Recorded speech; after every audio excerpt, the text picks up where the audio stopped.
सर्व भाऊंच्या सगळ्या खूप आठवणी या चेंबूरमध्ये भाऊ या ठिकाणी आपण झाले त्यांचे या ठिकाणी स्वागत करतो। भाऊंच्या मित्रांवर सांगणारे एक विशिष्ट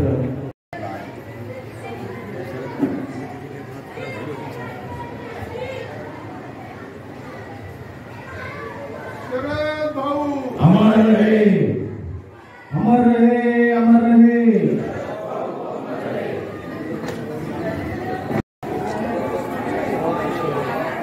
शरद भाऊ अमर रहे, शरद भाऊ अमर रहे, अमर रहे, अमर रहे, शरद भाऊ अमर रहे।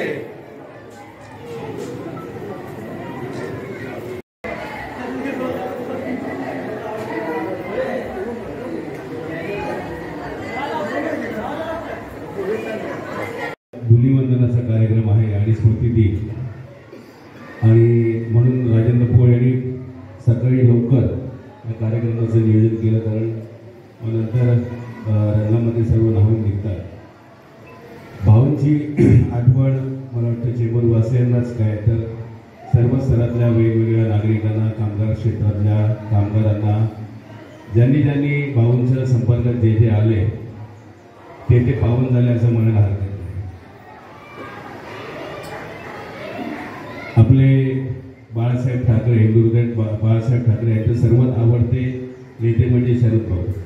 मला आठवतं की त्यावेळेला भाऊंचं ज्यावेळेला दुःखद निधन झालं त्यावेळेला सामनामध्ये साहेब बातमी आली होती की, आणि त्या बातमीमध्ये शरद भाऊंच्या संदर्भात बाळासाहेबांचं एक वाक्य होतं की शरदने माझ्याकडे कधीच काही मागितलं नाही, अशा अर्थाने ती बातमी होती, कधीच मागितलं नाही। आता सध्याच्या राजकारणामध्ये आपण फक्त बघत असतो की प्रत्येकाला मिळालं तरी अजूनच हवं असतं, बरोबर की नाही?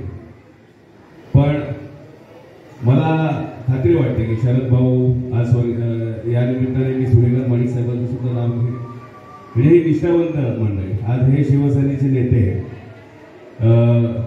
जर या ठिकाणी शरीर रूपाने असते तर जी काही गद्दारी झाली आहे ती झालीच नसती, किंवा झाली असती तर त्याचा बिंबू टिकला तिथे त्यांनी केला असता।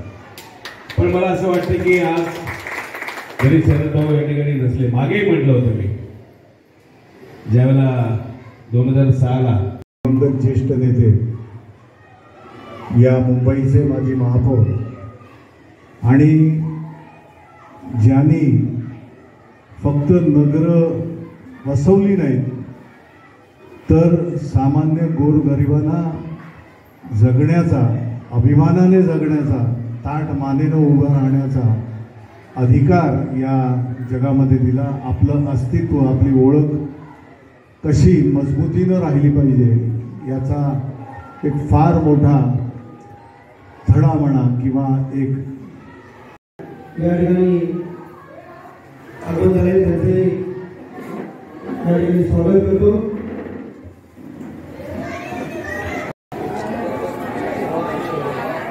शरद भाऊ अमर रहे, शरद भाऊ अमर रहे, अमर रहे, अमर रहे, शरद भाऊ अमर रहे।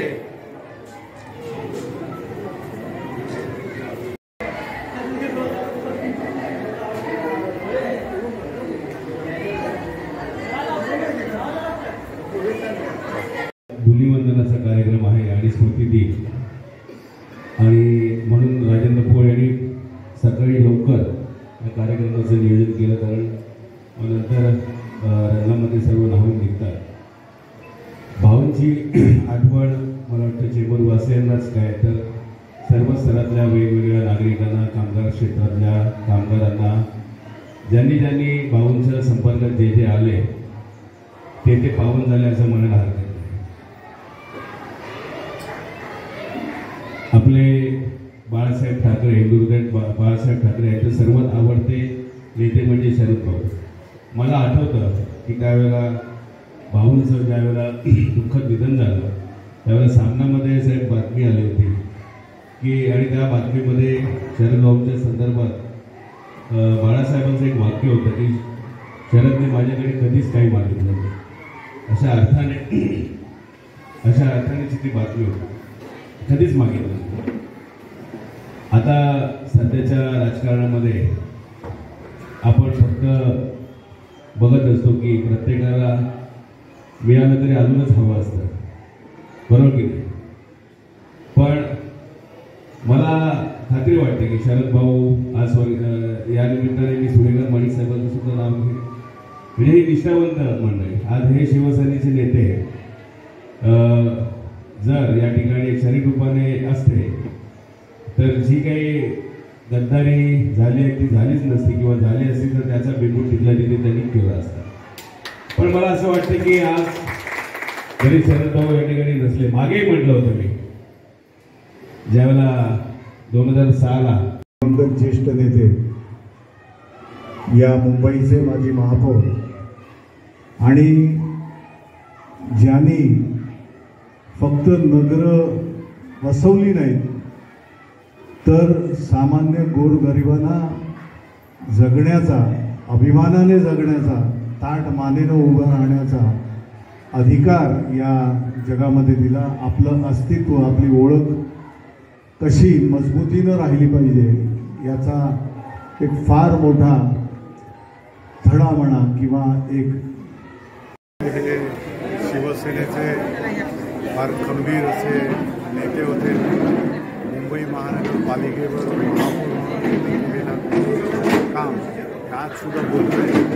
आज मुंबईमध्ये या चेंबूरच्या परिसरामध्ये इथं जो दिमाखात छत्रपती शिवाजी महाराज यांचा जो ते उभारण्याचं काम, महाराष्ट्राची ओळख, महाराष्ट्राची संस्कृती दाखवण्याचं काम युगपुरुष डॉक्टर बाबासाहेब आंबेडकर ज्यांनी संविधान या देशाला दिलं, त्या बाबासाहेब आंबेडकरांची स्मृती ही कायम सगळ्यांच्या मनामध्ये देशभरातून आलेल्या लोकांना, जगामधून आलेल्या लोकांना हे पुढेच बोलून येतात, त्यांना दाखवण्याचं काम शरद भाऊंनी केलं. याच्या व्यतिरिक्त चेंबूरमधल्या या विभागामध्ये इथं मुंबईमध्ये त्यांचे काम आहे, शिक्षणाच्या क्षेत्रात काम आहे. इथं वसाहती लोकांजवळ काही नसलेल्या काही लोक ज्यांना काही आधार नाही त्या लोकांना आधार देण्याचं काम, त्यांचं अस्तित्व ओळखण्याचं काम, ओळख करण्याचं काम आणि त्यांच्यामध्ये स्वाभिमान रुजवण्याचं काम शरद भाऊंनी त्यांच्या स्वतःच्या कारकिर्दीत केलं. एक प्रकारचा त्याग होता. हिंदुहृदय सम्राट शिवसेना प्रमुख बाळासाहेब ठाकरे यांनी शिवसेनेची जी निर्मिती केली त्यामध्ये शिवसेनेच्या अष्टप्रधान मंडळामध्ये शिवसेना प्रमुखांच्या शरद भाऊ हे अग्रणी नेते होते आणि त्यांना साजेसं काम मुंबईच्या बाहेर त्यावेळेला शिवसेना संपूर्ण महाराष्ट्रात त्याची व्याप्ती वाढवण्याचं काम, रुजवण्याचं काम शरद भाऊंनी केलं. आज त्यांच्या स्मृती उजाळत असताना एक बरं वाटतं की इथली पिढी त्यांच्याबरोबर काम करणारे वृद्धसुद्धा आहे आणि नवीन तरुण येणारी पिढीसुद्धा त्यांच्या त्यागाचा त्यांना खरोखर आदर आहे आणि त्याच प्रकारचं काम करण्याचं निर्धार दिसला. त्याबद्दल आज स्मृतिदिनानिमित्त धुळवड कार्यक्रम असूनही सगळी मंडळी इथं होती आणि शरद भाऊ हे नेहमीच शिवसैनिकांचे आदरांजलीचं स्थान दिसलं. भाऊंची ओळख ही नेहमीच निष्ठावंत शिवसेना नेते म्हणून राहिली आहे आणि शरद भाऊंचं ज्यावेळेला महापरिनिर्वाण झालं त्यावेळेला बाळासाहेबांनीच असं सांगितलं होतं की शरदने पूर्ण आयुष्यामध्ये माझ्याकडे काही मागितलं नाही आणि असे हे निस्वार्थी आणि त्याग करणारे शरद भाऊ होते. त्यांची ही भूमी आहे आणि त्यांच्या भूमीमध्ये जो काही डाग आणि कलंक लागलेला आहे त्याचं पुसून टाकण्याचं काम हे शिवसैनिक करणार आहेत आणि हीच मला वाटतं खरी त्यांना आदरांजली आम्ही देऊ आणि हे आम्ही सर्वांनी मिळून माझ्यासकट सर्व शिवसैनिकांनी हा प्रण केला आहे की भाऊंचा जन्म झालेल्या भूमीमध्ये जी काही गद्दारी झालेली आहे ती गद्दारी पुसून टाकण्याचं काम यावेळेला निवडणुकीमध्ये आम्ही करू आणि तीच श्रद्धांजली आम्ही भाऊंना देऊ. शरद भाऊ यांची आज पुण्यस्मृती आहे आणि त्याला अभिवादन करते आणि आज रंगपंचमीचा पण हा कार्यक्रम मोठा आहे तरी पण इंदिरानगरमध्ये बरेच मोठ्या प्रमाणात रहिवासी सर्वजण त्यांना आदरांजली द्यायला आले. आज आमचे खासदार माननीय अनिल भाऊ देसाई हे स्वतः इथे विभाग प्रमुखांसोबत आणि सुबोधाचार्यांसोबत उपस्थित होते आणि त्यांनी आदरांजली वाहिली. भाऊंबद्दल बोलण्यासाठी आम्ही काय खूप मोठे नाही आहे. भाऊंसोबतचा माझा अनुभव फक्त एवढाच होता की RCFच्या संदर्भात जेव्हा कुठल्या गोष्टी घडत होत्या तर मग घरी बऱ्याच वेळा त्यांचे जे सहकारी होते ते येऊन बोलायचे की शरद भाऊंनी असं केलं, शरद भाऊंनी ते केलं, असं त्यांच्या गोष्टी ऐकून आम्ही मोठे झाले आहोत. परंतु जेव्हा मला शिवसेनेची पदाधिकारी म्हणून एक मोठी संधी मिळाली महिला शाखा संघटकापासून तर नगरसेवकापर्यंत, त्यावेळी मी विभागात सगळे फिरत असताना मला भाऊंचे एक कार्य आणि एक गोष्टी कळत गेल्या की भाऊंनी शिक्षणासाठी, मुलांसाठी, इथल्या स्लम एरियातील सर्व नागरिकांसाठी म्हणजे घरं बसवले नाही, शिक्षणच नाही हे केलं, नोकऱ्या, काम, उद्योग देण्याचं काम केलं. ज्यांना कोणाला विनाकारण दहशतीच्या मागे म्हणजे गुंडागर्दी होती ती संपवण्याचं काम केलं विभागामध्ये. तसेच कोणावरही कारण नसताना श्रीमंत पैसेवाले लोक आरोप करायचे, पोलीस स्टेशनचा धाक दाखवायची, तर ती पोलीस स्टेशनचा जो धाक होता तो संपवला. आणि माननीय हिंदू हृदय सम्राट बाळासाहेब ठाकरे यांचे ते आवडते आणि चाहते असे खंदे कार्यकर्ते होते, प्रामाणिकपणे कार्यकर्ते होते आणि त्यांचाच वारसा माननीय सुबोध साहेब पण चालवत आहे. अतिशय संयमपणे सर्वांशी हितगुज करून सगळ्यांचे प्रश्न सोडवण्याचा ते प्रयत्न करत आहेत आणि मला असं वाटतं त्यांचे आम्ही सर्व कार्यकर्ते आहोत. जरी आम्हाला त्यांचा आशीर्वाद नसता तरी, प्रत्यक्ष असा आशीर्वाद नसता तरी त्यांच्या कार्याचा आशीर्वाद आम्हाला आहे आणि त्यांनी जे माझ्या विभागात कार्य केलं त्याच कार्य पुढे नेण्याची मी प्रयत्न नक्कीच करत राहील समाजासोबत. कारण त्यांचे सर्व जे सोबत काम करणारे सहकारी मित्र जे ज्येष्ठ आहेत माझ्यासाठी आता, ते मला नेहमीच वेळोवेळी मदत करतात आणि मला सहकार्य करत असतात.